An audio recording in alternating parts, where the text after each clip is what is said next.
Senator Rick Brattin, thank you for being on the Heather Overstreet show with us today. Why don't you go ahead and just tell people kind of who you are, what's going on? Some people may not even know. So what's Yeah, going on? yeah. I'm the most important thing I like to tell people. I'm a dad. I'm now a grandfather of a 2-month-old little baby girl, married to my beautiful wife, Athena, devoted Christian. And to be honest, that's what really propelled me into public service was my faith, seeing the trajectory of our nation, the leadership of our nation. It wanted it initiated and really just grew within to get involved, stop complaining, stop being on the bleachers, yelling on the field, actually to get on the field, and to be that voice. Because I was sick and tired of you see all these people, they campaign on XYZ that they're going to do this and they're going to be freedom fighters, they're going to be trying to embody XYZ, but then they get there and they don't do that. That's what I've tried to embody. But who I am, I'm just a regular guy. I'm a blue collar construction worker. I own a construction company. Former Marine. Went in right after 9/11. I had a family at the time. My oldest daughter, that's now a mother, at the time when I joined the military, was just 3 months old. So I left for boot camp when she was 3 months. Really tough, but service is just kind of ingrained in wanting to serve something larger than myself. Once I got out, I started a construction company again, trying to serve others, but just live the American dream and have the family. And by the time I was out, I had three kids, and I just hated to see again the route our nation was going as I continued to grow my faith as a father, seeing my duty and responsibility is to make sure that my kids have a greater future. So, in a nutshell, that was the impetus behind why I got into public service. So, Was there a certain pivotal moment for you, or were you always interested in politics, but was there anything or multiple pivotal moments that just made you go, okay, I have got to get into this? it was mainly the Obama administration. We saw a guy that was, a devout Marxist. That man, he could give a great speech. He could really wow a crowd and X, Y, Z, all those things that made you feel good. But if you really looked into his past of his, again, he launched his campaign in radical revolutionaries that were like violent revolutionaries that turned to be a college professors, and he was their protege. This guy was a radical, crazy leftist. Were you serving while he was president? No. So Okay. I was out at the time, and I had just again went into business for myself, and then to hear his rhetoric, the government's the answer, it's the end all be all, and it just the way things were going, and it seemed like man, somebody has got to do something to stop this narrative, this crazy that's coming out of the left. And that was really the dynamic shift. Because if you go and look at like Chuck Schumer and you see clips from Chuck Schumer in the early 2000s, late 90s, and you play them today, they sound like they're somewhat almost even a moderate Republican. Yeah. But the shift of the party has went so radical Marxist, and Obama was that pivotal person that kind of brought in the radicalism, and that's what really launched me. I didn't know where to serve, what to do. It was honestly by the leading of the Holy Spirit that the state rep thing is what opened up, and that's what I ran for.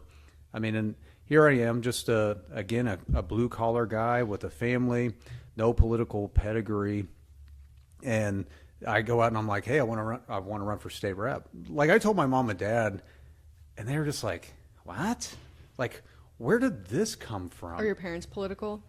Well, we watched Fox News, listened to Rush, and we were, we paid attention, but they were never politically connected. Like that's why I say no political pedigree, because the first time they knocked the door, the first time they walked in a parade, the first time they ever experienced any of that was me getting involved in that. So that was a big eye-opening experience to becoming a political family, to where, hey, mount up the troops, we got a parade this weekend. Hey, mount up, we've got a door knocking campaign this weekend, and we're going to be on doors all over the place. So this was all of our first endeavors into anything political, and this was back in 2010. Wow, that's Yeah. great.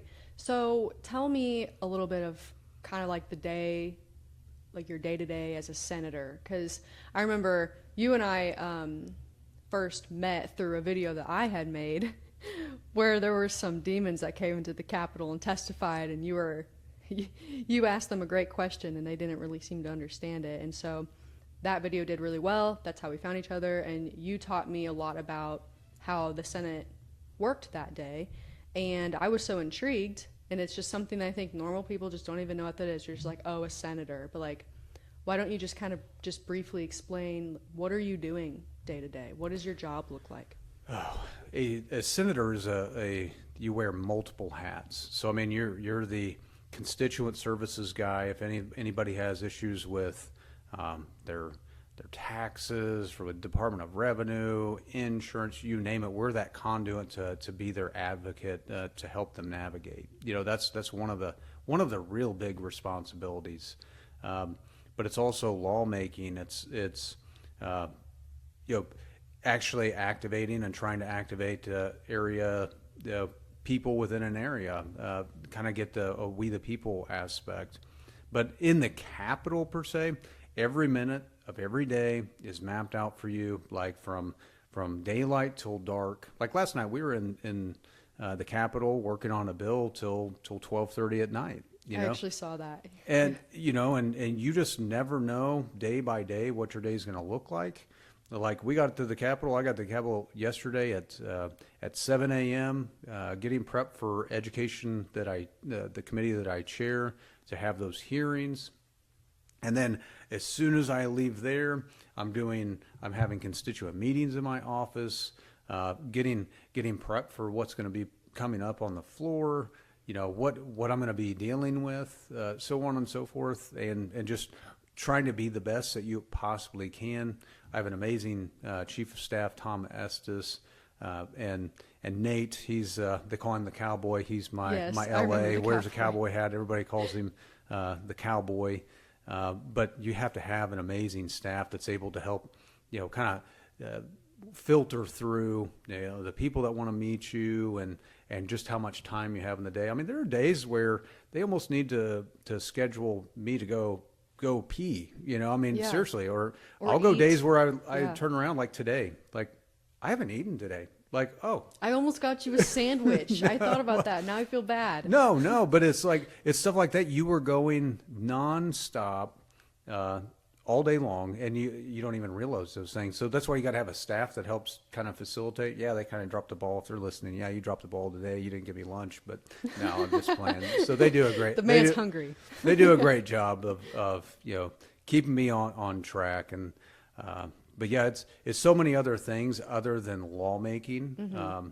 Again, having to go to fight for your community, and that's why I brought up rallying the troops, because we've had things like a data center, a hyperscale data center that was going to go into a residential area, and you know, getting the troops rallied and everything to try to make sure we're protecting the community. And it's so many things, and it's not just at the Capitol. 5 months of the year where we live down here, we move down here, away from our families for 5 months of the year. It's also going to all the chili suppers and everything else. People want you to be there to hear what you're doing, and hey, we elected you and we want to hear from you.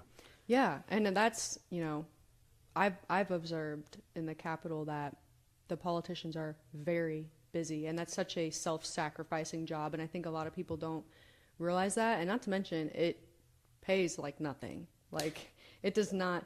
It's so crazy to me that we ask anybody to work that many hours and then pay them so little. I mean, it's like what, like 33 grand or something like that. Yes, I think that's the house, it's but like 38. So yeah, we're even in the, and that's the thing too. I mean, I was in the House. I served 8 years in the House, 6 years now in the Senate, and in the House you serve 36,000 people. Well, you step it up to almost 200,000 people as a senator, but we get equal pay. You know, yeah, so I have a 5 times larger district, have 5 times the responsibility. My schedule is infinitely more, but we get paid the same. And yeah, I guess I see the rationale in that, but I yeah, mean, I do too. but it's definitely. So one of the number one questions I get and fourth graders, they come and they come to the Capitol, they ask, do you ride a limousine to work? And, oh, are you a millionaire? I'm like, no, kids, I actually make less than your teacher does. Yeah. And the teachers are like, oh, that's not very much. You know, it's Yep. like, so it's definitely a huge sacrifice to Yeah. do this job. There's really no fanfare. I mean, it's a very thankless job. I agree. And earlier you mentioned that like I don't remember exactly how you worded it, but you said something like you've never had any political experience or no one like taught you per se. So how did you learn how to be a senator? On the job. It was the school of hard knocks coming. I mean, here I was, and this is my faith journey. So imagine if God calls you to be the voice for 36,000 people. Yet when I was first elected, I was terrified of public speaking. I mean, terrified. I couldn't hardly rub 2 words together. Like And just voice shaking, or like what did that like look I would like? lock up. I mean, like getting up, and they say that it's a majority of people fear public speaking more than they fear actually dying. And I Wow. fell into that category. I mean, I was terrible. I So you really just froze. I just froze. I couldn't get like my original announcements. Like I froze up. I totally locked up. I felt like a complete moron. I'm sure I looked like a complete moron. You know, people gave me grace, and I won by 277 votes, and here I am thrust to be a representative of the people, be their voice, and I can't even speak. And that's where, you know, God utilized this time to really shape and hone, and that iron sharpens iron. But the Democrats found out real quick that I was really bad. I had never debated. They honed I in. mean, so they had my number day in and day out. Like if they were gonna inquire of somebody, it was the representative from Cass, and Yeah. but that's where. And I always bring my faith. I never shy from my faith, and that's what I loved like about Charlie Curry. The guy never faltered, and you know what? I'm sick and tired of people being cowardly of that. I agree. But this is how God utilized that, you know, day in and day out of calling me out and having to stand up in faith and humility, and to show me that, hey, He's the one in control. I mean, if anything good comes out of me, that comes out of my mouth when I'm speaking, when I'm debating, it sure as heck isn't coming from Rick Brattin. It's from the Holy Spirit working through me. But He utilized that to help me to become, you know, when I first was elected, by the time I termed out of the House, I was the one taking the fight to the Democrats. I was the one that was, you know, Doing a reverse card. it was, you know, because He utilized that experience to Yeah. really hone and make and shape me into the warrior on the battlefield that I'm supposed to be a warrior at. Yeah, I actually really like that you talk about your faith a lot. I do too. And I don't really care what other people have to say about it. And I think that's the important part, because the point of being a Christian is having that relationship with Jesus, and that's only between you and Jesus. So why would you let somebody else influence that? Not to say that we don't take accountability from others or fellowship with others, but I actually wanted to talk about your faith more, and I'm glad you're so open about it. I do have a couple questions just regarding just Christianity in general. So we're going to pivot to that if you're good with that. Always. Do you think that our country was founded on Christian principles? I know it was, and if you look at the Declaration, it's abundantly clear.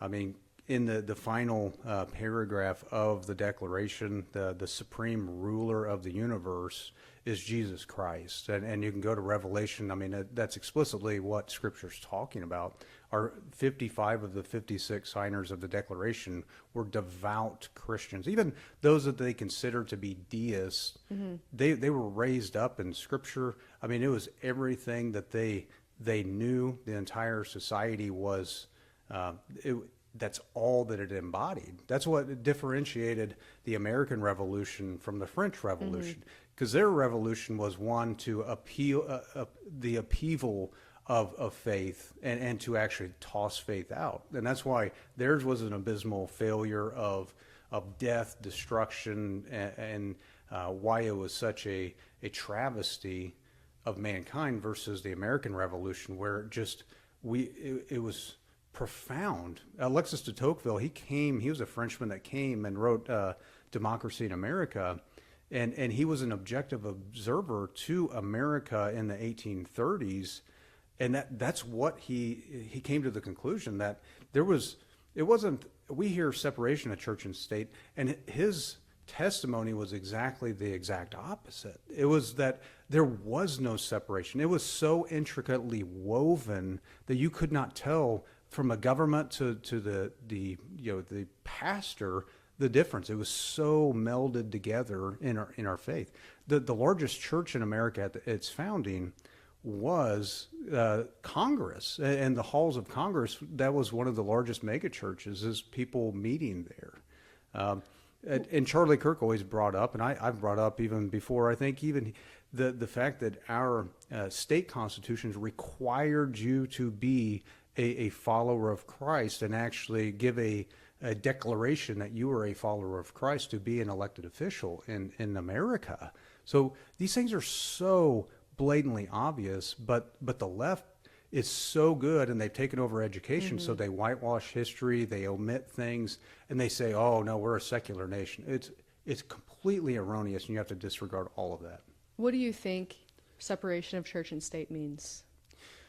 Well, I think it means that we're not going to establish, there is no separation of church and state, first and foremost, in the Constitution. That's what the left always wants to throw out there. There was never meant to be a separation of church and state in regards to your faith and the governance. The faith was always supposed to be an integral part.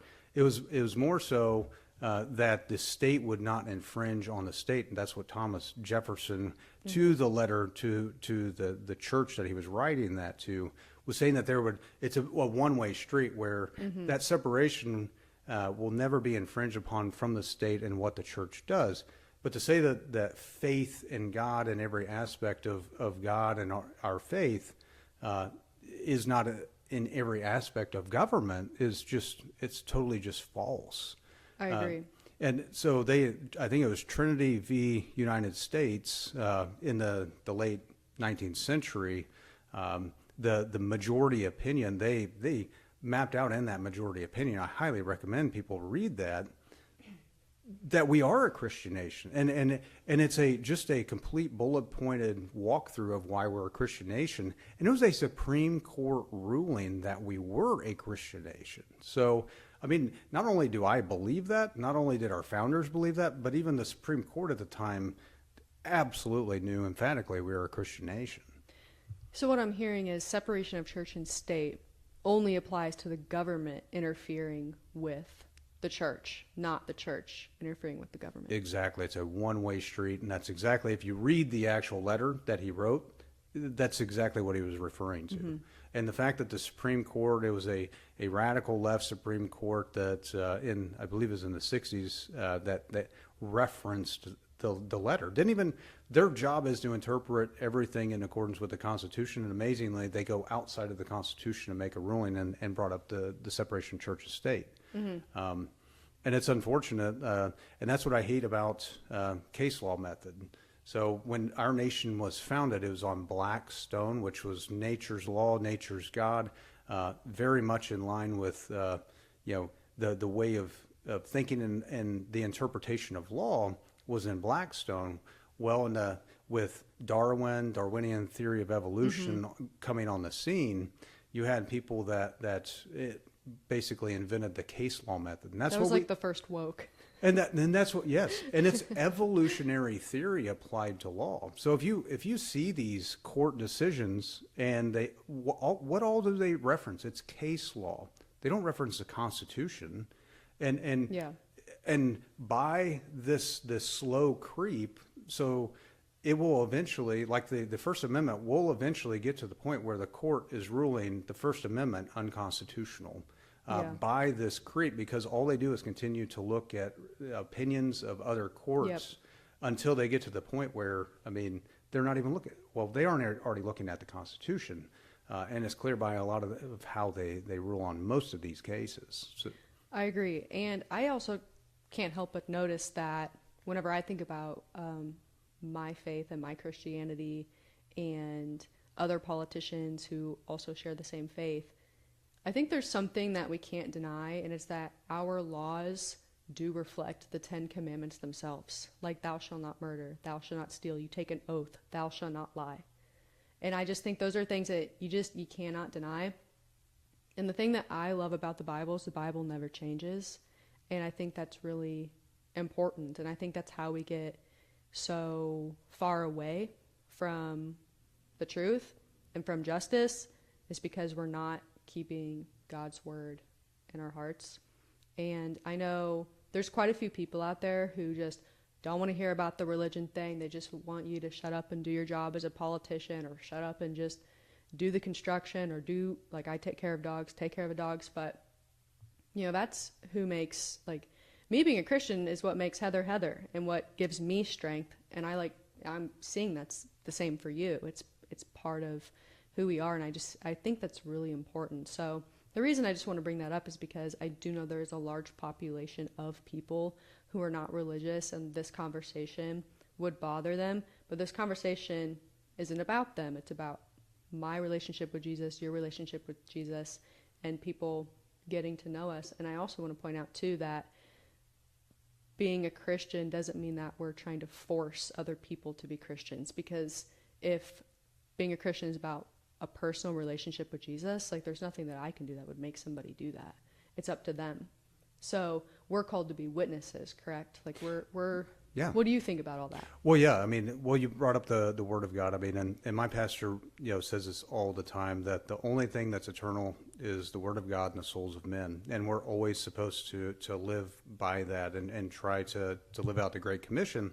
But in terms of the realm of governance, the Christian nation in America has brought on the greatest amount of freedom, whether you believe in a God or you don't, ever in the history of mankind. Go look at an atheist secular nation. It's the most tyrannical, most onerous, most authoritarian you'll ever see. In fact, hundreds of millions of people have died at the hands of atheist regimes, where you have no freedom, you have no ownership. So it's not imposing my faith, but realize, making of law and the making of any law is an imposition of a form of morality. So people say, "Oh, stop imposing your morality." Well, that's what law is. So we're going to impose morality of some point. So you tell me, do you want a more of a Christian, Judeo-Christian morale imposed, to where freedom and liberty do just manifest themselves? Or do you want an authoritarian statism, ownerism, communism, that imposition thrust upon you? I mean, there's no in between, and that's the fight with Democrats today, and that's why I brought up Barack Obama and the Marxist revolution, because that's our ideology. So you're going to have imposition of morality upon you. It's which do you prefer? Yep. Do you prefer the radical freedom and liberty and self-governance, or do you prefer statism and complete total authoritarianism? That's your choice. So I am in no way, shape, or form am I imposing my faith that you have to become a Christian. But I will never waver in that. I will never in a million years say that I won't have that ideology applied to my decisions and everything that I make. And if you do have somebody that says they can separate their faith versus their decisions, you better run from that individual because they're a mindless individual that has no standard. They'll sell out as fast as they possibly can to the highest bidder because they have no real true moral backbone. Yeah, I agree. And I really like what you said there. One of the things that popped into my head as you were saying all that is God is God and he still gives us free will. Amen. Which is incredible. And another thing that I've learned, I don't know if you know who Jordan Peterson is, but he's my favorite speaker, and he does a seminar in Marxism because it can kind of get lost in the weeds. There's so many details, but really what it is in its simplest form is anti-Christian is what it is. Yes. And I did find it interesting that, just going back to the Obama thing, because I was 16 at the end of his term. So he got elected when I was 8. So I don't really remember a ton of that, but I actually have never heard someone call him Marxist, but I know that Kamala Harris is Marxist. And now that you say that, I do see a similar pattern. And when I first started getting into politics, which was only 2 years ago, one of my TikToks that did really well was I read Trump's platform, and I just read it. Like, I didn't give any opinion. I was like, okay, here's what it is. And then I just said if I understood it and agreed with it or not. And there were some where I was like, I don't know. And I just left it. And then with Kamala's, she had half as many points as Trump, like half the agenda items. And all of her policies reflected Marxism, and it had government overreach, lots of control, lots of what you're talking about Obama did, where it's like the government will do things for you. And yeah, that's just something, again, that the Bible does not support. Like, the Bible doesn't say to give a man a fish. He said, teach him how to fish. That's right. So yeah, I found that very interesting. And I never thought Obama was a Marxist because, again, I was so young and I always thought, I was like, well, like, he's a good speaker and there were some things that he did that I could appreciate and I still respect his authority per se. But there's definitely an issue, obviously, of what happened. Like, I like how he said black men need to be good fathers in their communities. Like, that's a great thing to say. But I don't know if it did anything. I hope it did, but yeah. Well, and he was very good at doublespeak. Like, he would say things that resonated, but in his actions and his deeds were the exact opposite. You know, where he said he wanted to be a unifier, but we see all this racial divide, and he was the originator. Like, if you went back to original polling in the early 2000s before Obama, racial anything was literally one of the last items and topics that people polled on, even within minority groups. But once he got on the scene and the way he just created this divide, well, that's the Marxist, that's their plan, is to create these divides and divisions and unrest and distrust and all the metrics, like Saul Alinsky's, rules for radicals. Go look at the rules for radicals.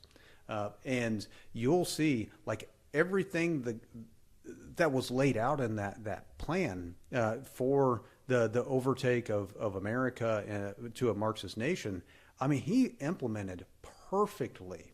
I mean, he was literally their greatest candidate ever to invoke all of this stuff. But if people aren't aware, man, and you're just like checked out and aren't paying attention, and most people don't want to, and it sounds good. It really does. It does. Yeah. So like the healthcare. Oh man, everybody's going to get healthcare. Everybody's going to get. Oh well, guess what? Now government's been involved. Obamacare, took over everything. Now you have $10,000 deductibles, and it doesn't cover a dang thing. And people are literally drowning in medical debt because of. But again, there you go. It's government. It was the takeover. You see all the Somali aspect and all this fraud and everything. Well, who was the originator of all this mass migration into the United States? It was Obama, bringing these refugees from third world, no assimilation, no anything, in mass. And it literally, like Minnesota, completely changed from Scandinavian, like Minnesota, like that, to where you can't even speak English and you feel you're unsafe to even walk down the street in Minnesota. Yeah. I mean, it was an intentional plan to do exactly what they're doing. Yeah, and I think this is a good segue to talk about some policy. I have a few questions on that. If you're cool with segueing, I I'm wondering, what's your opinion on eliminating Missouri's income tax? I think it's great. We'll be one of the only states that have even endeavored. So we have a few states that don't have an income tax, but they've never had one. So In the first place. yeah, in the first place, they've never had one implemented. So, but Missouri will be one of the. I think Alaska. I think they is about one of the only ones that have actually backed away from one. They did it so incorrectly. Yes, So- but I hear a lot of opposition from the right on this. I'm like, what in the world, you guys? If you go to the Austrian School of Economics and the most economic freedom you can possibly get, you look at the writings and teachings of Thomas Sowell, Milton Friedman, all these giants of economic freedom. Love Thomas Sowell. This is exactly the unicorn model of taxation, is a fair tax model, and this is moving us towards that fair tax model. Yeah. So I fully support it. Absolutely. I do too. I think it's great. I mean, I just testified in favor of it like before we did this. So, what do you think is hurting Missouri businesses the most right now? Just government in general. I mean, we have so many wants and desires to bring jobs and create all these programs, this red tape stuff to try to bring the big fish, but it ends up it's regulatory capture in keeping the little guy out of the marketplace, and we see this in tax credits, TIFs, SID districts, all these things that we try to incentivize, but all we do is hurt the little guy. But when agree. 85% of people in Missouri are hired by a small business, not the big fish, I mean, it really puts the little, all the onus is on the little guy, because then the big guys just come to town and they get all the incentive packages where they're not the abatements of taxes, and then like all your fire service, all your school districts, all of these local entities that require and need this revenue, the big guys aren't even paying. So it's all the little guys get to suck up and have to buck up and do everything to fund the schools and your fire departments and police departments. And then once those TIFs run out, amazingly, they find a new location to get a new TIF. And so they've just figured out a way to manipulate the system and hurt the little guy. And I just think we need to get out of the business of government doesn't do a very good job of doing anything. They're not a creator. They're a net retractor and taker of things, not a giver. And just get out of the way, kind of like the fair tax model, and let the market figure it itself out. Yeah, absolutely. Be the umpire on the field and not try to be a player on the field. And that's what I think is the biggest detriment right now. I do too. I think a lot of citizens either don't understand or don't want to understand or haven't connected the dots yet or are just not paying attention, what have you. And I think that's a lot of the reason to the opposition is just whether it's a lack of understanding or fear, like change is scary. I'm not going to deny that. How do you think that in general politicians could better connect with the people that they represent? I made up this slogan, it's be inclusive the right way, not the left way. And I was just curious, do you have any input on how to connect with, you know what I'm trying to say? Like, yeah. Connect with your people. Well, I mean, so you have to keep up with the times. I mean, we have this amazing invention called social media, to where a lot of your politicians are, they're older, which I'm Gen X. I'm like last year Gen X, born in 1980. So I lived in the glory years of the 80s, grew up and when I was 8, Ronald Reagan was still president, Cool. That's I mean, great. so I grew up during that time. I'm only 45, so I'm not like that. I'm not like older, but you have a lot of the generation of the boomer generation that are in these positions. And, social media is something to go and maybe like and post pictures of grandbabies, but to go before the people and utilize that as a tool of communication, where that's the vast majority of people are on these platforms, to be able to communicate, explain your position, doing like podcasts just like this, or just doing videos, update videos in your office, and you have to be willing to put yourself out there. Now you'll have trolls. That's the thing. And I think that's why so many are afraid to do it, because So many is in. so many like left trolls that come on to your platform, and they attack you. They attack the people that are responding. So they recluse from wanting to do like the social media thing. You mean politicians are reclusing from? Yeah. Okay, I mean, they don't want the attacks. I mean, if you struggle with really explaining your position, or you just have a lot going and you don't want to have to spend the time, and then when you do post a video explaining that you voted for X bill, this bill, and then the left descends upon you on your page, they attack all your supporters. Therefore, like, your supporters are like, heck no, man, I'm not gonna comment on that page, because as soon as I do, there'll be 500 liberals calling me a Nazi and all this stuff. Yep. So, I mean, that's a tactic the left uses. So that's why you see a lot of people, they don't want to be out front. That's a good point. Yeah. So, whereas some people like me like the spice. So. Oh, I don't care. I know my position. Hey, they want to put out their position all day long, and I don't have the freedom to do the same thing. It's like, give me a break. It's so funny on Facebook, because I have quite a few followers on there and stuff.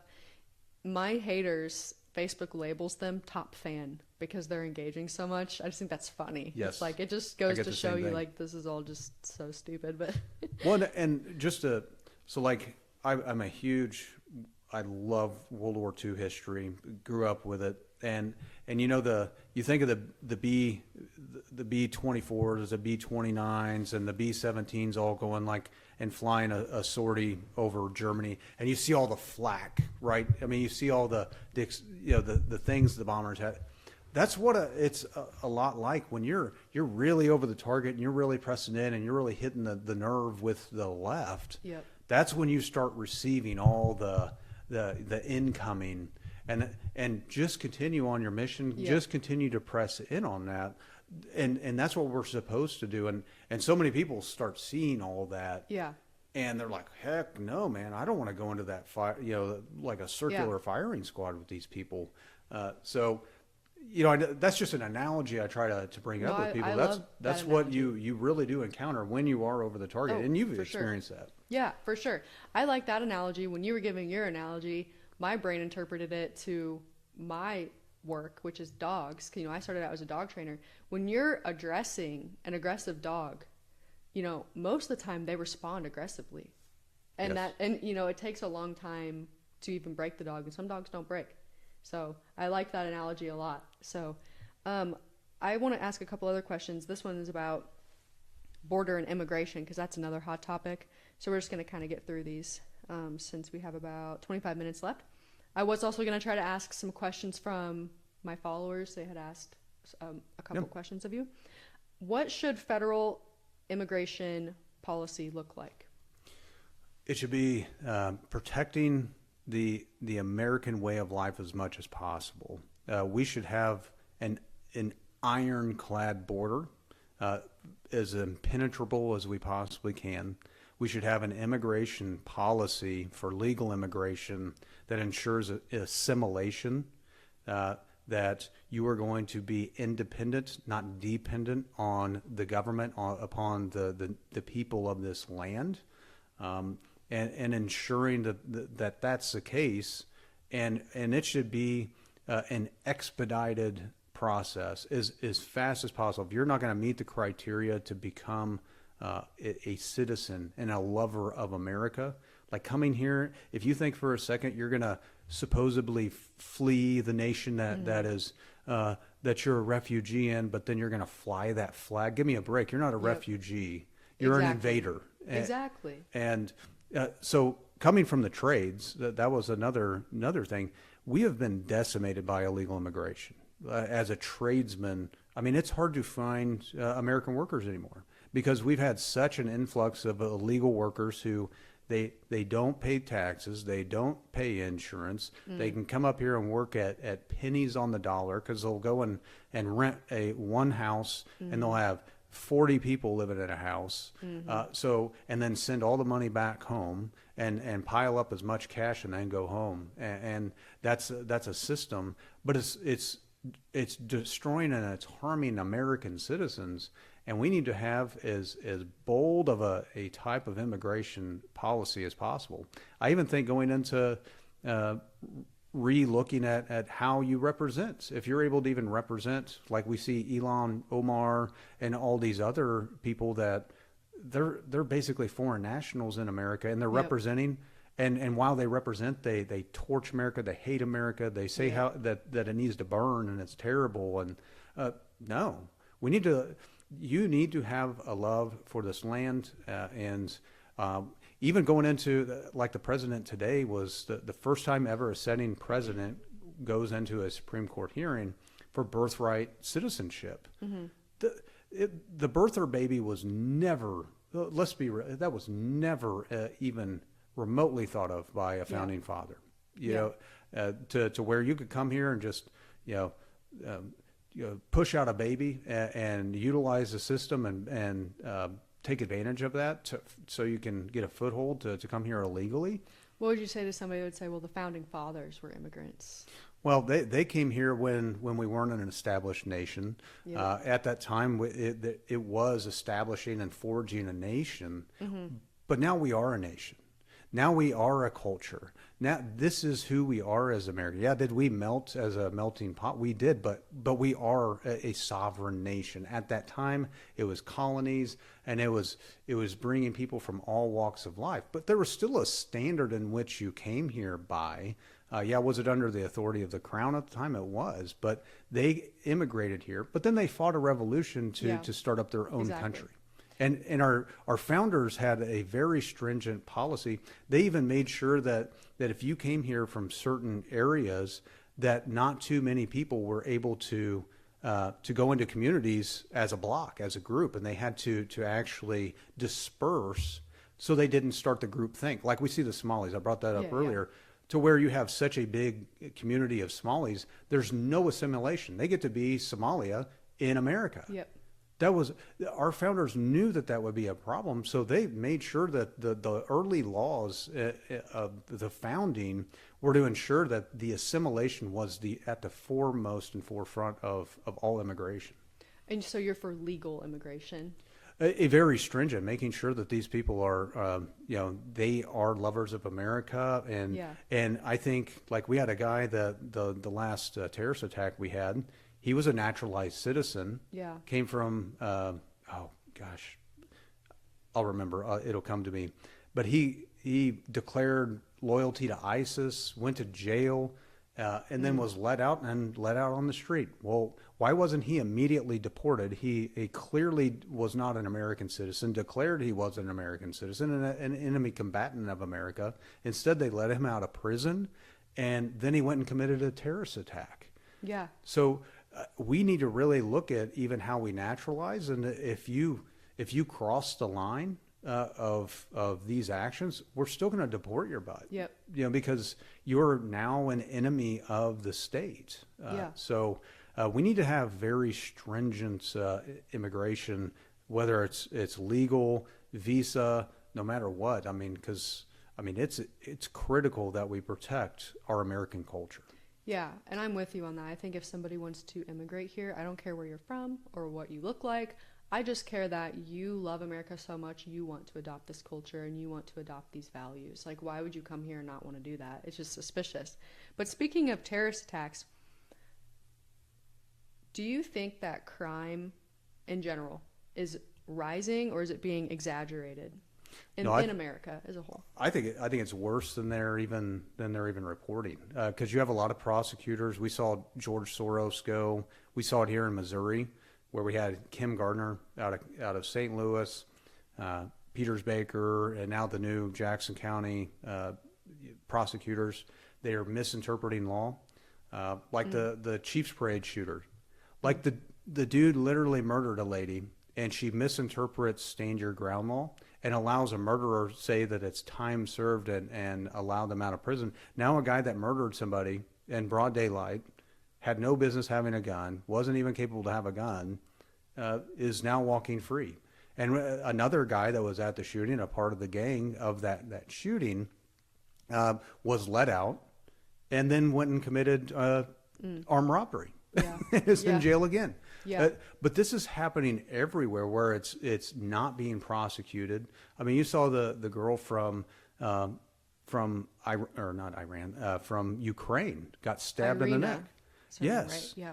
But how many people were seeing that these guys that are out of prison that committed 40 crimes, that the second crime, they should have been locked up, the key thrown away, and they should have never been on the street. 2 deputies here in Missouri in Christian County were killed by a guy that was out on the street after he had attempted murder on a law enforcement officer in Kansas Yeah. in 2014. Why in God's name is that guy walking on the street? Now we have 2 deputies that are buried and families mourning because the justice system failed. And we hear it a lot that the justice system, or the criminal justice system, is actually the criminal justice system, to where the criminals are the ones that are getting let out, and it's perpetrating evil upon all of humanity in America. And we're seeing it everywhere. I mean, let's be real. It's everywhere. And again, I think it's underreported. Yeah, I agree. Like, even I'm close to Columbia, and I don't feel safe when I go there, and they try to tell you otherwise, and they have statistics. I'm like, I don't know what you're using for statistics, but how come I can't walk down there without somebody trying to harass me? Like, this is insane. Or somebody walk in front of my car and I'm going to hit them because they're on crack wandering around. It's crazy. How do you think that we could start to fix this problem without too much government overreach? Well, I think we have checks and balances for a reason, and I think proper implementation of checks and balances. I've filed a bill, judicial malfeasance bill, that would hold judges accountable, punishable by criminal, and by the actual, like what we were just talking about, by where they're letting people that have 50, 30, violent criminal charges, and they're letting them out soft on crime, and they go out and they offend and they kill and they murder. There should be some sort of penalty for that gross misapplication of justice. You're there to be as well, like on a biblical, let's look at the biblical charge of government in Romans 13. It's to be the executor of the sword to those who do evil, and to condone that which is good. And that's how we're able to enjoy the freedom and liberty. But if our government isn't executing and utilizing the sword to the fullest extent to evil, then we're going to be a nation in chaos. And that's exactly what we're seeing. So we have to hold those accountable that are supposed to be the sword, when they're not utilizing the sword to what even the legislature said they're supposed to do. They need to be held accountable. And you talk about misconduct, judicial misconduct. Well, that wasn't just in terms of, hey, you were sleeping around on your wife, you dirtbag, or whatever. No, it was that you were in a judicial realm, misconduct of, you weren't actually holding people accountable. Yeah. You weren't actually applying the law, and it's a miscarriage of justice upon all the victims that you just let this guy commit crimes against. Yeah, no, I think that's great. I'm going to move on to a couple hot topics. What is your stance on abortion? I'm 100% pro-life. Life was gifted by God before the foundations of the world. We are, if you look at the Declaration, where those rights, who those rights are derived from, and what are those rights? Life, liberty, and pursuit of happiness. Well, if you're derived of the chief right of all of life, you can't have liberty, you can't have pursuit of happiness, and that's, to me, the epicenter of a a just society, is not murdering those who are the most innocent among us. Yeah, I always say the whole reason you're getting an abortion is because you don't want a baby. Like, Yep. you know what you're doing. What is your opinion on the LGBT? Well, I mean, you have the right to live a certain way, but to force your way of life on others, that's where you have to draw that line. So you want to be gay, be gay, but to start forcing law, threat of law on others, that's where it steps outside the realm. So yeah, that's always a dicey one. But like last week, I had a hearing on stopping drag shows for children. Well, you may ascribe to be a drag queen, but now you think you're going to step into the realm of doing this to kids, or even the week before that, had a guy testify to ensure that kids had access to pornography, and that it's an intrinsic right for them to explore their sexuality, and there's no other way for them to do so other than pornography. And it's like, Someone sent me the clip. So hold on, it's a crime if it's heterosexual pornography, but when you step into the realm of LGBT, all of a sudden all bets are off, and you get to expose little kids to this crap. What is wrong with you, you psycho? You need to be in jail. I mean, I agree. So if you want to live your life, and you're going to be accountable to the creator of how you live your life, and that's your business. But again, where it steps into the realm of forcing others to have to adopt and deny their faith and their walk and their freedom and liberty, that's where it steps out of the realm for me. Yeah, I try to tell people there are, like, quote unquote normal gay people out there that are not with the crazy rainbow cult. So when they're actually like starting to testify, they're becoming vocal. Like, we didn't sign up for this. Like the trans community and how crazy they've become. They kind of become the Frankenstein of the LGB. So like when I was elected, that was the acronym. It was LGB community, and then in 15, 16 time frame, it then started with the T, ruined it. and then the plus, and then it continues to expand, so I agree. Yeah. So do you believe that conservatives are being censored, whether it's online or in legislation or anything like that? Do you believe that our freedom of speech is being censored at all? Oh, absolutely. Well, you saw with Mark Zuckerberg. I mean, they admitted that they were doing it. The Biden administration even had a section of the FBI going and throttling all this stuff and calling things that were actually truth and conservative. They would tell Twitter, they'd tell these social media platforms to throttle it, to censor it, to shadow ban it. I mean, it's proven that was the case. Yeah. And then you add in the case of calling conservatives Nazis and being is radical against anyone who has a conservative point of view. I mean, perfect example, Charlie Kirk. Yeah. I mean, the guy was the most loving. I mean, he was willing to debate, willing to talk, and wanted to just talk and ideals. Went to them. Exactly. And you didn't have to be there. It wasn't like they rounded all the liberals up to come to his speeches or his Q&As. I mean, he just went to them and offered a platform, offered a microphone, have that dialogue, and they freaking killed him. Yeah. And they call him Nazis, and now they're mocking his widow, and the level of true demonic depth of hatred and divide that I've seen out of this. But it's that sort of approach, yeah. And like I brought up with like elected officials just wanting to bring a message and then the trolls descend. Well, that's suppression of speech too. So they can go on and say all the craziest nonsense on social media, and the media owns that rhetoric. They can say all that, but if you come out and you just brought up the LGBT stuff. If you even have a differing opinion, oh my gosh! I mean, they come out of the woodwork. You need to die. You're a Nazi. I mean, it's insanity. It's suppression by movement. And this is, if you go back to Mein Kampf of Hitler, this was the brown shirts. That was their tactic. It was the small mighty force to be so vocal and so in your face I mean, that was a tactic to shut down the majority, and that's what we're seeing today. And Yeah. they can sit and say, "Oh, you're you're being way out of line," saying, "Not well." Heck, all they've called us are Nazis. That's all they call us Yeah. are Nazis, and it's dangerous. We're not going out and calling you Nazis. Yeah. We're not saying you need to die because of your Right. position. Yeah. And I think, at least to me, I think freedom of speech is such the bare minimum right. So I think, once we don't have that, like, what do we have?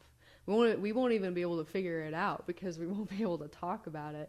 So to me, it's just something that's a very big deal. And I deal with it a lot, making content, political content, because like this morning I got in trouble by TikTok. And what was the video? Me talking about this trans guy running for a school board in your county, actually. Yes.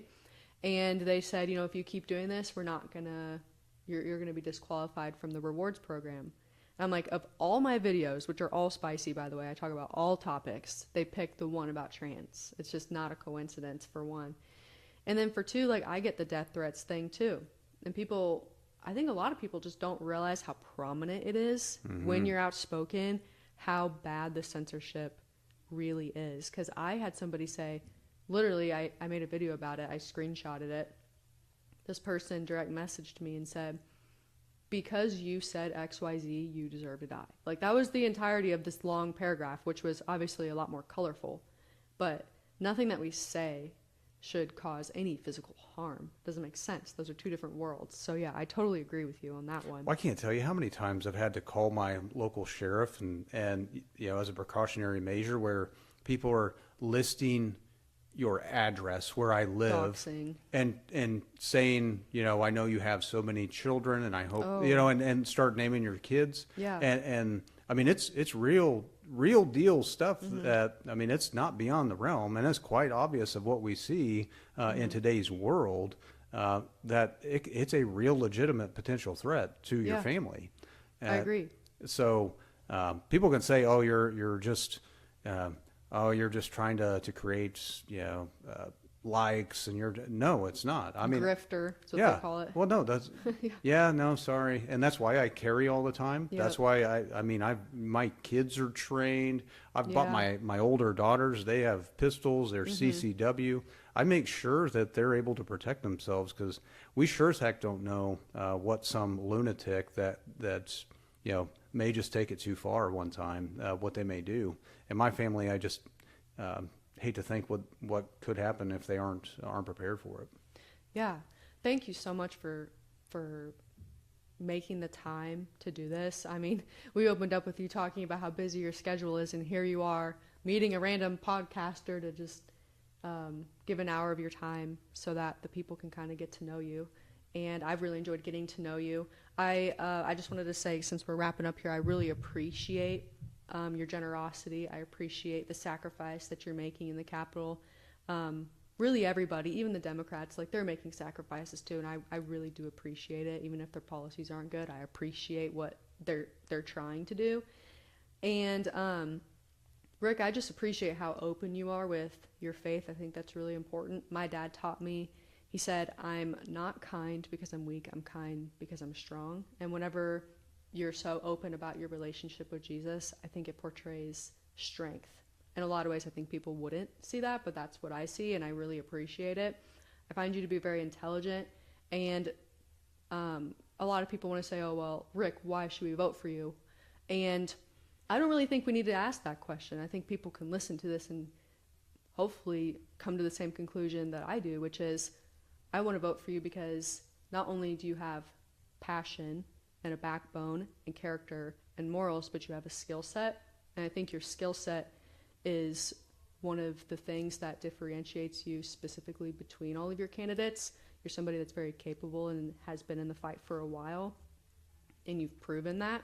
A lot of people want to be in Congress, and it's like, okay, but who's going to do that and do that well and maintain their character through that? And I think that you can do that. So I just wanted to thank you, and thank you for giving us your very valuable time today. And hopefully we can do this sometime again.